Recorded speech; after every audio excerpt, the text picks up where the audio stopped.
কথিত অভিজ্ঞতার কারণে আমরা বলেছি যাতে কোনো ব্যক্তি 10 বছরের বেশি প্রধানমন্ত্রিত্ব ভোগ না করতে পারেন, ওই পদে না থাকতে পারেন, সেই জন্য প্রস্তাব আমরা দিয়েছি, সেটা গৃহীত হয়েছে। এতগুলো চেকস অ্যান্ড ব্যালেন্সের পরেও আমরা কি মনে করতে পারি যে বাংলাদেশে কোনো ভবিষ্যতে স্বৈরতান্ত্রিক প্রবণতা আর থাকবে? আমাদের মনে হয় অবশ্যই না। এগুলো আগে ফাংশন করতে দিতে হবে এবং ট্রায়াল অ্যান্ড এরর প্রসেসের মধ্য দিয়ে যদি সাংবিধানিক কোনো প্রতিষ্ঠানে কোনো সময় সংশোধন পরিবর্তন করতে হয়, সেটা আইনে থাকা ভালো। সেই প্রস্তাবটাই আমরা দিয়েছি।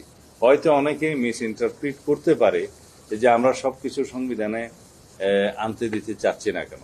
যদি সমস্ত সাংবিধানিক বডি এবং সমস্ত স্ট্যাটিউটরি বডি সবাই যদি একদম কোনো অ্যাকাউন্টেবিলিটি ছাড়া সমস্ত স্বাধীনতা ভোগ করে যদি রাষ্ট্র পরিচালনার মধ্যে যদি তারা অংশগ্রহণ করে, তাহলে আইডিয়াটা ভালো, কিন্তু প্র্যাকটিক্যালি তখন নির্বাহী বিভাগের কোনো ফাংশন আর কার্যকরভাবে থাকে না। তখন নির্বাহী বিভাগের কাছে সমস্ত জনগণের কাছে নির্বাহী বিভাগ জবাবদিহি করতে বাধ্য, সংসদের কাছে জবাবদিহি করতে বাধ্য, জনগণের প্রত্যাশা পূরণে অঙ্গীকার আবদ্ধ। সবকিছু থাকবে রেসপন্সিবিলিটি এবং সবকিছু থাকবে অ্যাকাউন্টেবিলিটি, অথচ তার অথরিটি কম থাকবে, দুর্বল হবে। নির্বাহী বিভাগ কিন্তু একটা কার্যকরভাবে সরকার এবং রাষ্ট্র পরিচালনা করতে পারবে না, সেটা আমাদের নজরে রাখতে হবে।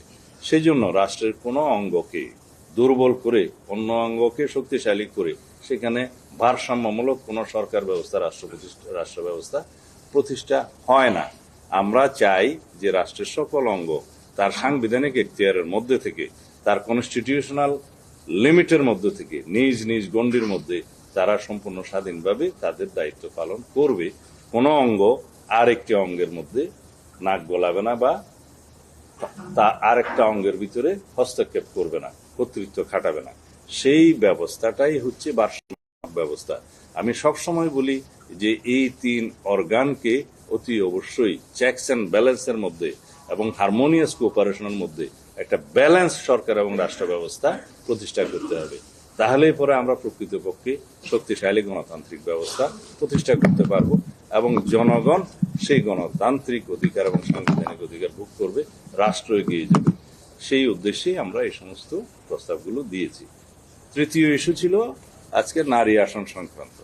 নারী আসন সংক্রান্ত আমরা গত কয়েকদিন আগে আমাদের প্রস্তাবটা দিয়েছি, পরিবর্তিত প্রস্তাব। বিএনপির পক্ষ থেকে আমরা লিখিত যে প্রস্তাব দিয়েছিলাম এবং যেটা আমাদের সাথে আলোচনা হয়েছে প্রথম দফায়, দ্বিতীয় দফায়, সেখানে আমরা বলেছি পরিষ্কারভাবে যে বাংলাদেশে নারীদের ক্ষমতায়নের জন্য কনস্টিটিউশনালি আমরা তাদেরকে আরো বেশি এম্পাওয়ার করতে চাই, লিগেলি এম্পাওয়ার করতে চাই এবং সরকার পরিচালনার প্রায় সমস্ত ক্ষেত্রে তাদের অংশগ্রহণ নিশ্চিত করতে চাই। কিন্তু সেই ক্ষেত্রে আমাদের এই সংসদীয় পদ্ধতিতে আমরা মনে করেছি আগের 50 আসন থেকে বৃদ্ধি করে সেই আসন আরো 50টা বৃদ্ধি করে 100 আসনে উন্নীত করা হবে। সেটা আমাদের প্রস্তাব এখনো আছে, কিন্তু সে নির্বাচন প্রক্রিয়া হবে আগের মতো, যেভাবে 50 আসনের অনুপাতে নারীরা নির্বাচিত হতে সেইভাবে।